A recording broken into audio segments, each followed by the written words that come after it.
but there's marks, I believe, in your faith. That when you look back, there are marks in your faith that God allowed me to stretch, and He did something. And it's when I stretch myself in areas that God moves miraculously in my life. It's those marks.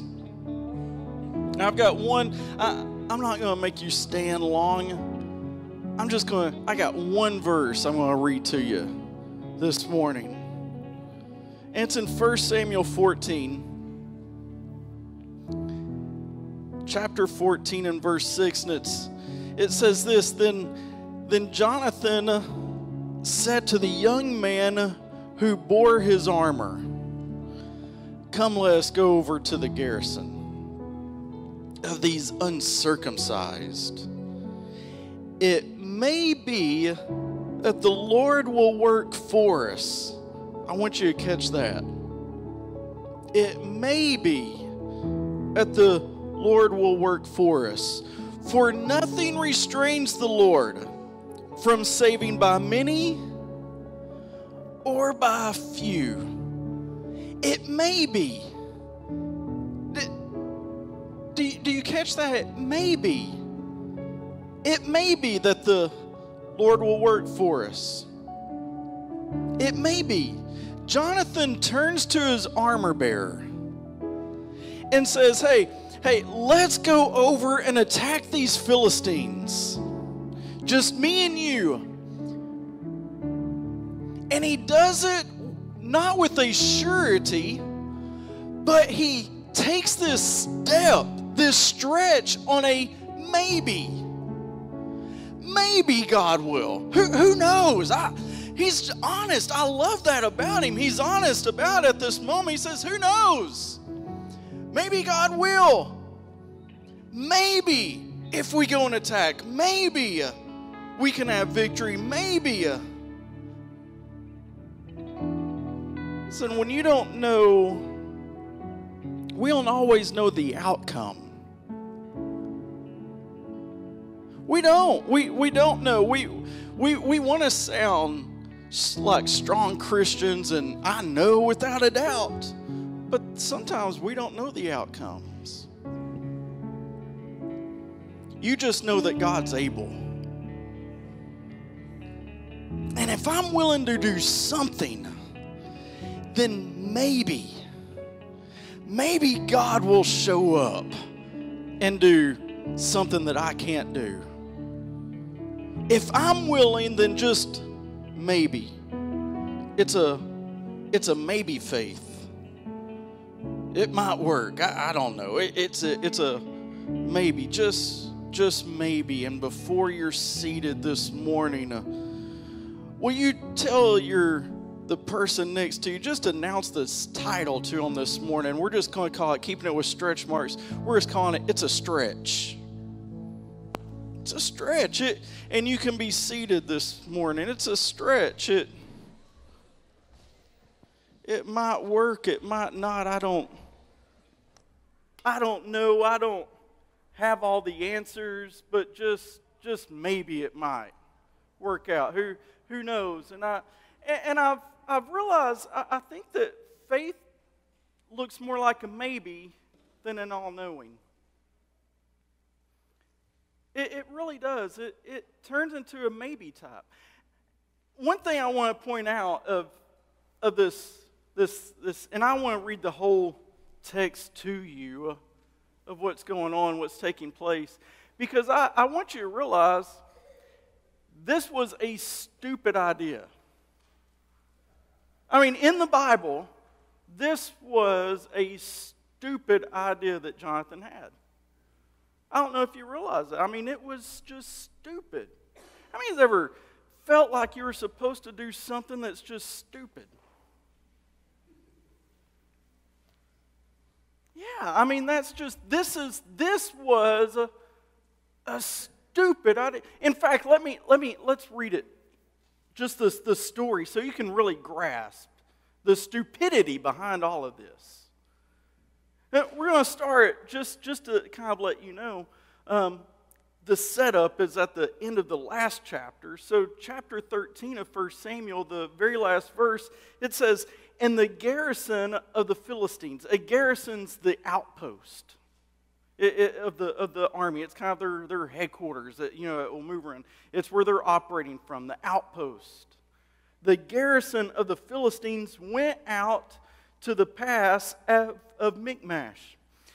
And then it says, "Now it happened one day that Jonathon, the son of Saul, said to the young man who bore his armor, 'Come, let us go to the Philistines' garrison that is on the other side.' But he did not tell his father. His father's the king. His father has an army with him. Jonathon just has his armor bearer. Doesn't tell his dad, doesn't tell his father, doesn't let anybody know, and says, let's just, me and you, we'll go over that. That's, we're leading up to the stupidity parts. Watch it. It goes on, says, "And Saul was sitting in the outskirts of Gibeah, under a pomegranate tree, which is in Migron. The people who were with him were about 600 men. Ahijah, the son of Ahitub, Ichabod's brother, the son of Phinehas, the son of Eli, the Lord's priest in Shiloh, was wearing an ephod, but the people did not know that Jonathon had gone. Between the passes by which Jonathon sought to go over to the Philistines' garrison, there was a sharp rock on one side and a sharp rock on the other side." It's getting even better, isn't it? And now, not only is it a stupid idea, but even to get there is a stupid idea. I'm going to have to climb up some sharp rocks just to even get to them. And then here, let's make it worse. "And the name of one was Bozez, the name of the other Sina." And I know I'm mispronouncing them, but you would too. So it's okay. I used to always skip or just make up stuff, but I figured you don't know how to pronounce it either, so it's okay. And if I just act like I know how to pronounce it, maybe you'll buy it, but probably not. But Bozez means muddy. So in the description, it's a sharp climb, sharp rocks, and over on this side, we've got some muddy. In other words, some slippery, sharp rocks. On the other side, Sania, it means thorny. Isn't that just better? We've got some thorny, sharp rocks to climb, or we've got some slippery, sharp rocks to climb. Pick your poison, whichever one you want. That's our route. Now, I told you, it gets stupid. Now let's go on. It says the front of one faced northward opposite Michmash, and the other southward opposite Gibeah. Then Jonathon said to his young man who bore his armor, "Let's go to the garrison of these uncircumcised. It may be that the Lord will work for us. For nothing restrains the Lord from saving by many or by few." So his armor bearer said to him, "Do all that is in your heart. Go then. Here I am with you according to your word." Then Jonathon gives him his plan. He said, "Very well. Let us cross over these men, and we will show ourselves to them." It's not even a sneak attack. It's two of them, and let's show ourselves to them first. I'm not a military strategist, but that doesn't seem like a good plan. Let's show ourselves. Let's show ourselves to them. If they say to us, "Wait until we come to you," then we will stand still in our place and not go up to them. But if they say thus, "Come up to us," then we will go up, for the Lord has delivered them into our hand, and this will be a sign to us. How? I mean, just think of it. How dumb of an idea is this? Look, there's some sharp rocks.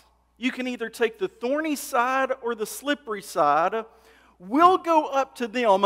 Here's how we'll know it's a sign. We're going to show ourselves to them first, and if they announce, hey, we see you, why don't you come up to us, then we'll know, okay, then we're supposed to climb up to them and attack them.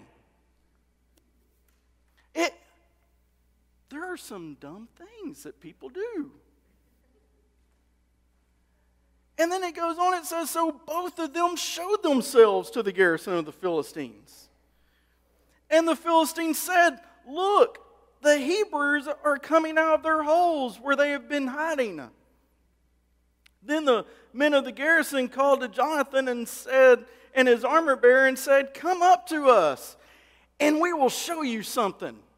Another translation that I like better says, come up to us and we'll teach you a lesson. That's really what they're saying. The Philistines are saying, hey, you two boys, y'all come up here. We want to teach y'all a lesson. And Jonathon said to his armor bearer, come up after me, for the Lord has delivered them into the hand of Israel. And Jonathon climbed up on his hands and knees. That's a good fighting stance. With his armor bearer after him. And they fell before Jonathon. As he came up after him, his armor bearer killed them. The first slaughter, that first slaughter which Jonathon and his armor bearer made was about 20 men in about half an acre of land. I'm amazed at the craziness of an idea that Jonathon has at this moment. There's an army. He has an army. His dad has an army of 600 men. And Jonathon says, I don't want to talk to them about it. Let's just me and you go. Well, we won't tell anybody we're gone. Just me and you will go up. We'll show ourselves to the enemy first so that they know we're coming. Maybe they'll bake a pie for us. Who knows? They'll at least know. Don't want it to be a sneak attack. We'll tell them, and then we'll climb up on our hands and knees. How about let's take this rocky, thorny cliff, or maybe this slippery one that we can keep sliding down and just cutting ourselves up on these sharp rocks on our hands and knees. Let's climb this up, and we'll attack them. And there's probably about 20 of them there. I think that's a fair fight. Me and you, just 2 against 20, after we're wore out from climbing up a sharp, slippery rock. And that's just, and he does it all on a maybe. I don't know who's more dumb. I don't know if it's Jonathon or if it's his armor bearer. Who Jonathon says, look, I've got an idea. Maybe. It might work. Who knows? We might just die. Somebody's going to die. Either them or us. We might die. But maybe if we climb this slippery rock after showing ourselves to the enemy and take on something that we're outnumbered by a lot, make sure we don't tell anybody so no one even knows to come look for us. Maybe it might work. That's one of that is stupid. I can't, honestly, just thinking about it, I can't think of a more stupid plan that you read about. I can't think of one more stupid than this right here. Maybe, I mean, if we're thinking of stupid plans, maybe whenever Moses is got the Egyptian army just chasing after him, and he's got the Red Sea in front of him, and his plan is that I'll stretch out my hand over the waters, and let's just see what happens. Maybe that's a more stupid plan, as he's leading. He's not even like preparing to fight them. It's just, hey, let's just, here we go, follow me. And maybe that's a stupid plan. Maybe a more stupid plan might be David, this teenage 17-year-old boy, because they have a lot of stupid plans anyway. Maybe this 17-year-old who says, hey, I'll fight Goliath. I'll fight the guy that's just this huge, massive specimen that's been a warrior from his youth that everybody else is afraid to fight. I'll fight him. And maybe if I don't even take real armor or swords or a spear, but if I just fight him with a couple of rocks and a sling, maybe I'll win. Maybe that's a more stupid plan, come to think of it. Or maybe whenever Elijah went up on Mount Carmel and said, hey, I'll take on the 450 prophets of Baal, just me against them, and the first one to call fire down from heaven wins. Maybe that's a more stupid plan. Or maybe a more stupid plan would have been whenever Jesus was standing in front of a massive crowd and he says, hey, let me have that little boy's lunch and let's just feed them all. Maybe that was a more stupid plan. That makes no sense. Or maybe whenever Peter decides, I'll get out of this perfectly good boat and walk on water to go where Jesus is, maybe that right there was a stupid plan. You know what? The more I think about it, God takes stupid plans, and when He works in them, He does miracles through our stupid ideas that just might work. I don't know, but just maybe if I do something, maybe if I act upon this, I can't do it on my own, but just maybe if God takes control, then God will move. You know what? I'm starting to think that we need to come up with some stupid stuff that only God can do. And just say, it's a stretch, but He just might work through this right now. I don't have to have all the answers.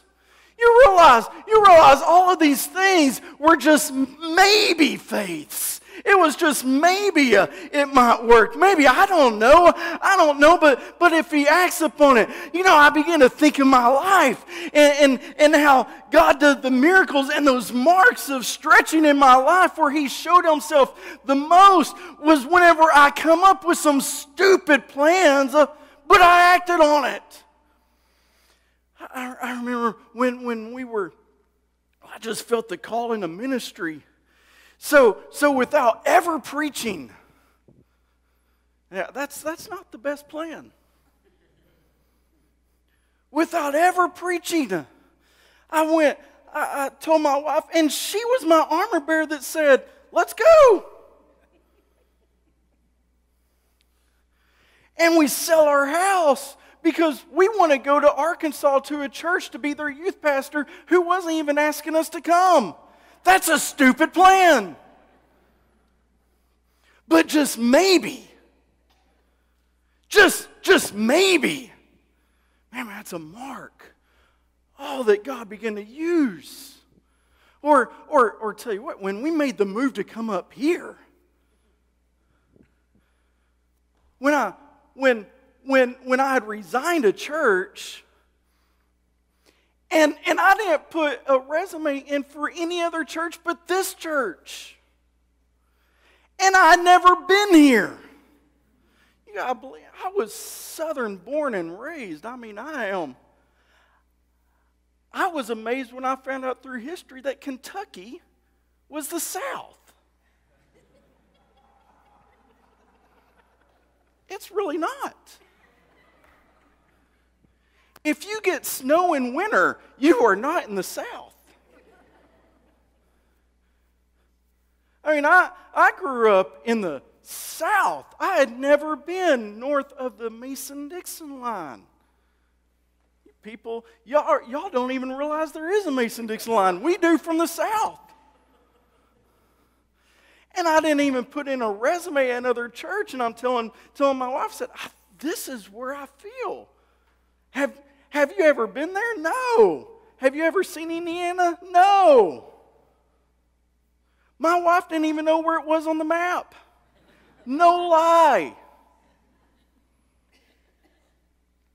I'm trying to convince my parents, saying it's at least southern Indiana. You got to throw southern in there.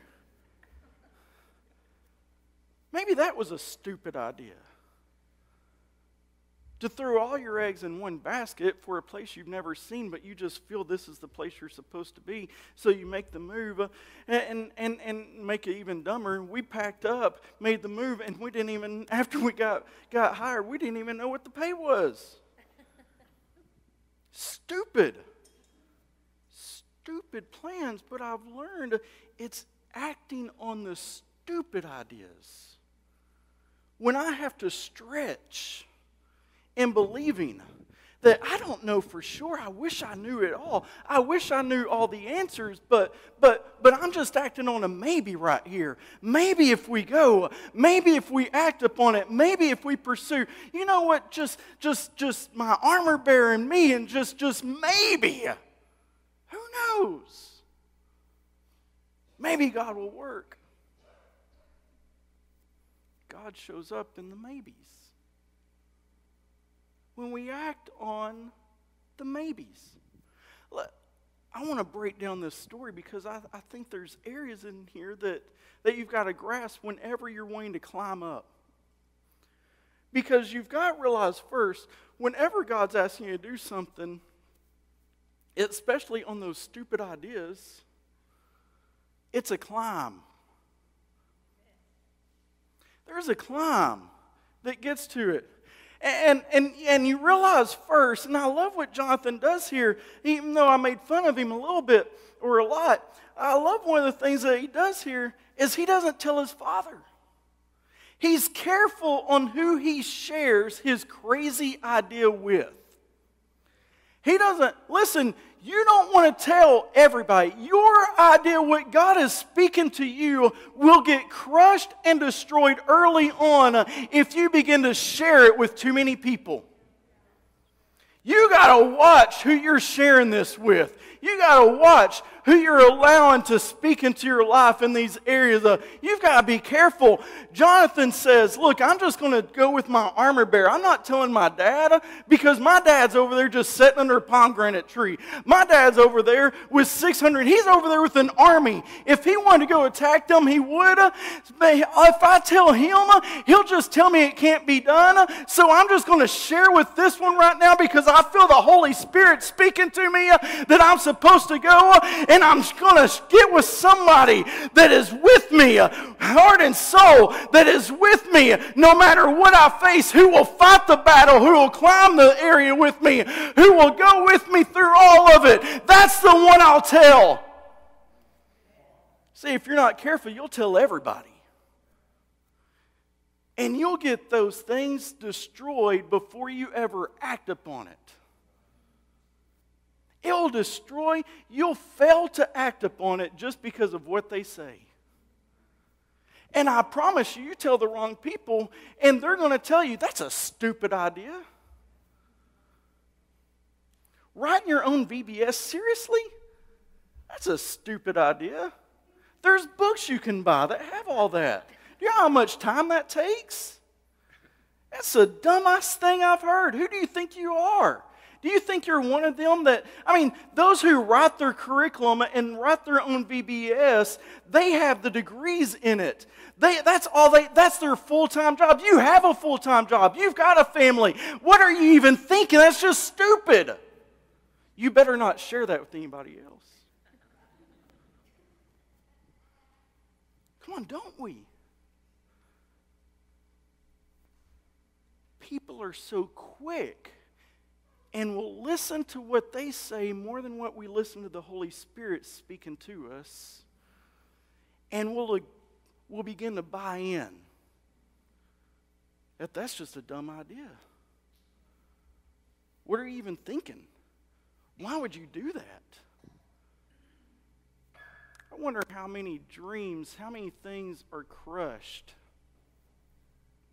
because we share the wrong things with too many people. Thank goodness.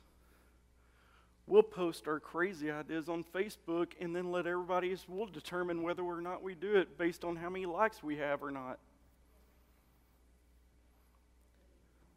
I'll tell you the stupid idea. The stupid idea isn't the idea that God gave you. The stupid idea is that you're posting it.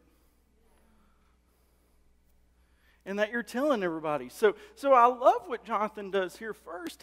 He just turns to his armor bearer, the only one who's really committed to fight with him. The only one it's really going to affect, and that's the only person he shares it with. But then he has to climb in order to make this crazy idea come to pass. He has to climb up through a muddy or slippery or thorny situation. This amazes me because we think if it's God's will, it's going to be smooth and easy. That's how we'll base it on. Well, if it's really God's will, you wouldn't be having all these problems. If it was really God's will, it would be easy for you. He would open the door and just push you through. Close up all the other ones. If it was really God's will, then it would be an easy thing to accomplish. And I just want to tell you, hey, if it's God's will, it's a climb. If no one else tells you this right now, if it's God's will, it's a climb. And it's a climb through some sharp things. It's a climb through some slippery things. It's a climb through some thorny things. In other words, you're going to slip up a time or two trying to climb and do what God has for you. You're going to get some cuts and some bruises along the way. You're going to get stuck. You're going to get hurt.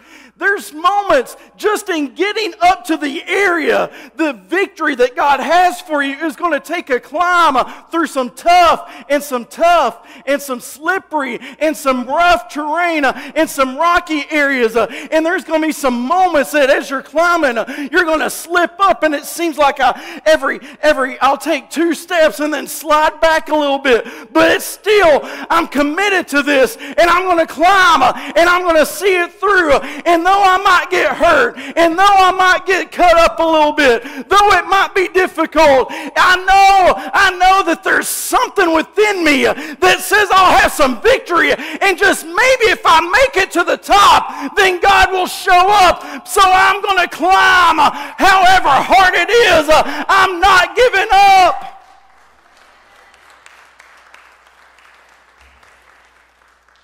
We climb, we quit as soon as we see the rocks.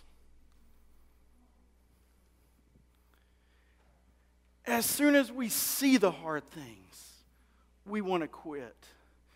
Call it over and say, well, that was just, it must not have been God's will. That's too difficult. Listen, God does the big and the difficult stuff. So they climb up this rocky, thorny, sliding back, slippery area. Here's another thing he showed me. He said, look at how they had to climb. They had to climb it so tough terrain that Jonathon and his armor bearer are climbing up this on their hands and knees. Again, I'm not a military strategist. But that doesn't seem like the proper way to sneak up on your enemy. To let them know first, I'm coming, and then climb up on my hands and knees. That just seems like when you're climbing on your hands and knees, it doesn't seem like a very good attack position. It seems like you might be a little vulnerable to some attacks coming your way. Right? I can't even put my shield to block anything. I'm just climbing up on my hands and knees. It's taking everything I got. I'm vulnerable. And I just want to share with you, victories come when you allow yourself to be vulnerable.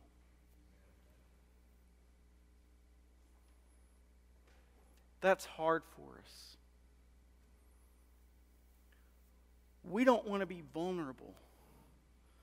I know people that don't want to get back in ministry because they don't want to open themselves and be vulnerable to attacks from people.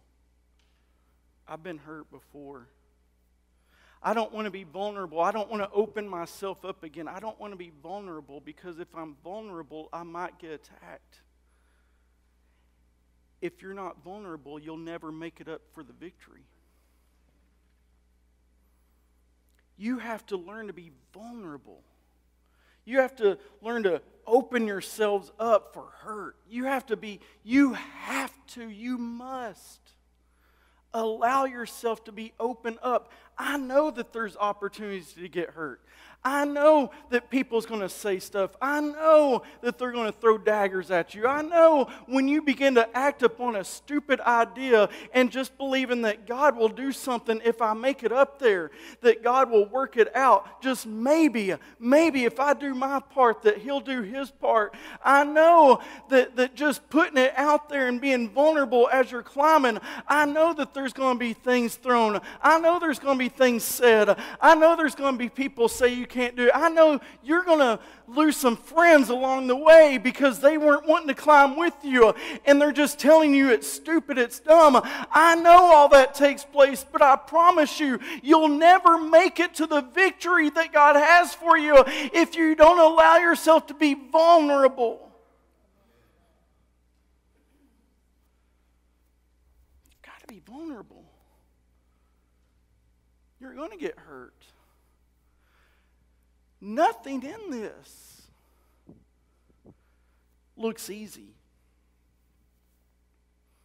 I promise you, Jonathon and his armor bearer did not leave this place without some cuts and some bruises. They were beat up before they even made it up to the top to fight. They were cut up before they even made it up there to fight at that moment. There's going to be some bruises before the victory. But you'll never have the victory if you don't make it up there. So you've got to be willing to act upon this stupid maybe. It's a stretch. But maybe. You know, what I really find interesting in this whole story, and I missed it earlier because I don't like to say all the names that I can't pronounce anyway. But through all that, as they're naming the names and they're saying Saul's under this pomegranate tree, got about 600 men around him. He's got the priest with him. The priest has the ephod. You know, the ephod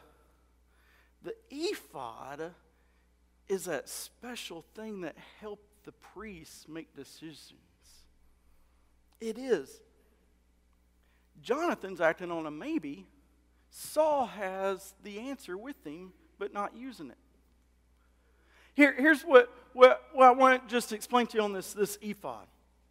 In Exodus 28, as God's given all this to Moses, he tells Moses here in verse 29, he says, whenever Aaron enters the holy place, he will bear the names of his sons, of the sons of Israel over his heart on the breastpiece of decision as a continuing memorial before the Lord. They're describing the ephod. Ephod on the outside of it, it's got 12 stones, each of them representing a tribe of Israel. So he's saying, look, there's going to be this on the outside. The names of his sons will be over his heart. On this breastpiece of decision. And it goes on, it says, also put the Urim and the Thummim in the breastpiece. so they may be over Aaron's heart whenever he enters the presence of the Lord. Watch. Thus Aaron will always bear the means of making decisions for the Israelites over his heart before the Lord. The ephod.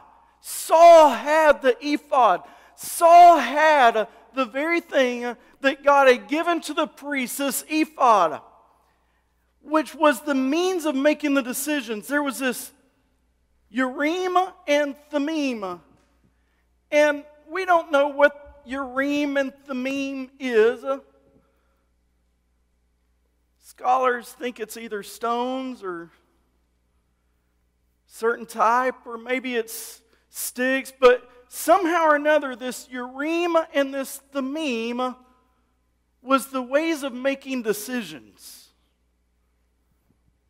It was the way that God would speak to them.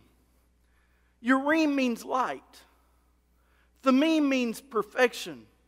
So they would ask God this question.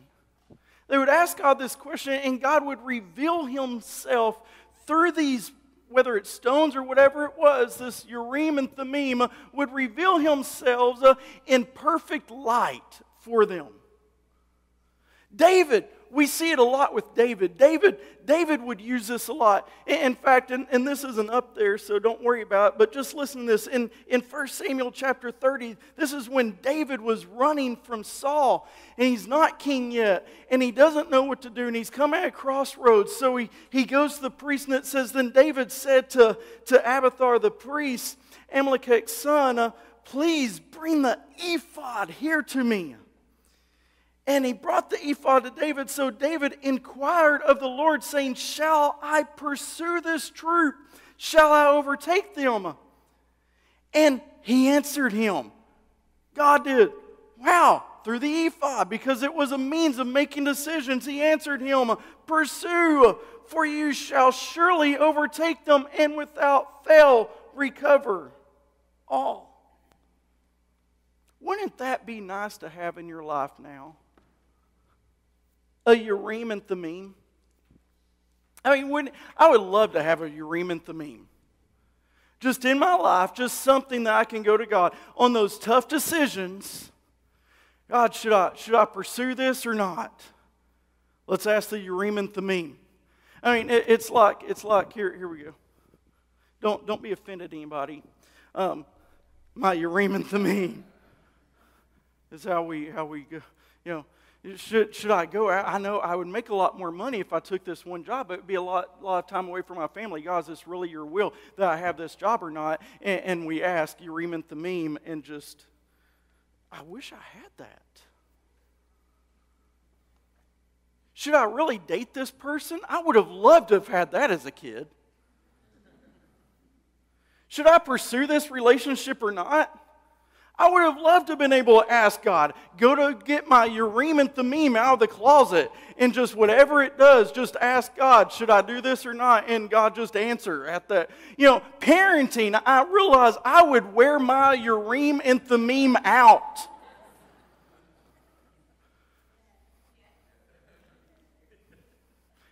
As a parent, I mean, should they go to this friend's house? Should they not? Should I allow? Yeah, I mean, I would wear the Urim and Thummim out. Should I just beat this child right now, God? Your word says, spare the rod, hate the child, and I really want to love them right now, God. Should I just whoop them? Urim and Thummim. Give me the answer. I would love to have that in my life. But I realize Saul has it, and he's sitting under a pomegranate tree, not using it, not acting upon it, not doing what not even, he's got the capabilities in front of him, and I think, but I would love to have that, and I think, you got the Word of God and you don't use it.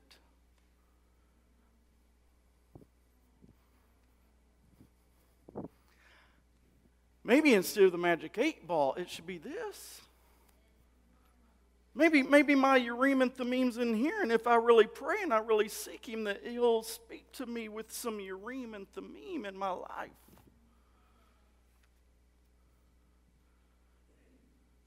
Think, how many of us are like Saul and how many of us are like Jonathon? Saul has the means of making decisions, but he's not using it. Jonathan's just going off of a maybe. Maybe God will work. We want surety before we act. We want the Urim and Thummim to tell us for sure. We want to know the answer before we act upon it. And if we act upon it and we don't, we might get hurt, so we stop short because there's no surety of it all.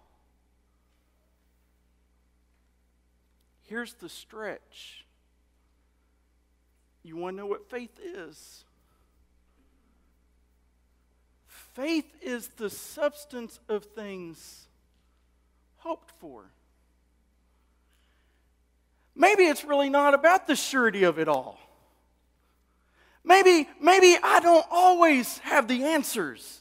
I wish I had, but I have an idea. I have a feeling that if I just act upon this, it might be a stretch. I don't know, because faith is the substance of things hoped for, the evidence of things not seen. I don't have all the sureties in life. I don't have all the answers, but I know I have a God that just maybe, if I do this, He just might. I don't know for sure, but I know if I don't, if I just keep sitting here with the army around, as long as I just keep sitting here, I won't ever get the victory. But just maybe, if I act upon something stupid, just this idea, this crazy thought within me, just maybe my God will show up and He'll do something that couldn't have been done. Just maybe. Just maybe. Just maybe. It's not a surety in life. We don't have a Urim and Thummim anymore. You know what we have? We have the Holy Spirit living within us, and He speaks to us, and sometimes it's crazy ideas. Sometimes it's a crazy thought, and I don't know if I ought to or not, but it's when I act upon that stupid stuff that He'll speak to me, that just maybe He'll show up. I don't know, it's crazy. It's dumb. It makes no sense, but just maybe, I don't know, but just maybe if I pray for this person, they'll be healed. I don't know. I used to take it so personally when they weren't healed. And I realized the faith is just in the act. Just maybe. Maybe if I pray, God will heal them. Maybe, I don't know, it might be stupid, just maybe if I go talk to my neighbor and share Christ, just maybe God will save them. I know it's crazy. I know I don't want to do it. I know it's a stupid thought, but just maybe if I do what I can do, maybe if I stretch myself in a way, it's a stretch. I don't know. I don't have all the answers, but I do know they're not going to get saved if I don't tell them. So just maybe if I act, maybe if I invite them, they'll come. Maybe if I do something stupid outside these walls, I'll reach the community. I don't know. It's a stretch. It's stupid, I know. But what would happen if a church rose up and just began to act on some maybe stupid ideas? It's a stretch, but God might just change this area for Him.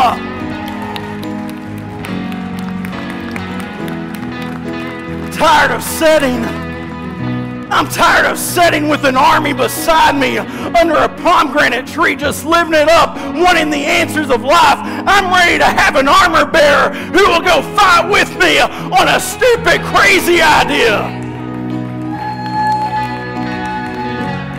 I know it's a stretch. It's a stretch. But I just think it might work. Are you willing? Come on, stand with me this morning.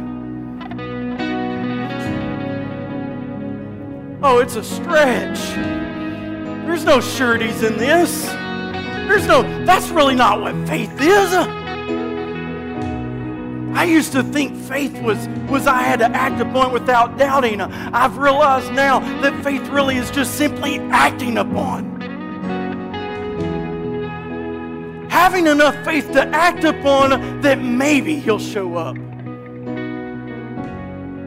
Maybe He'll do it. He won't if I don't, so just maybe I've got to act.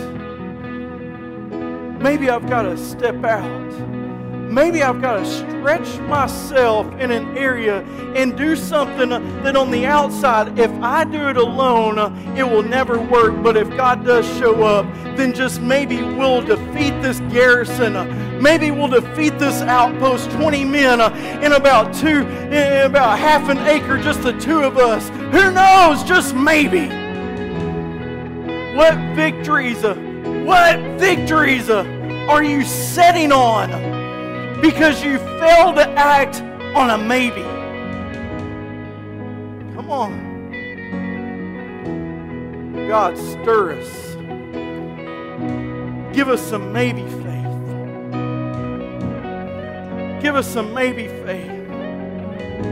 Oh, what's He speaking to? I want you to bow your heads with me this morning.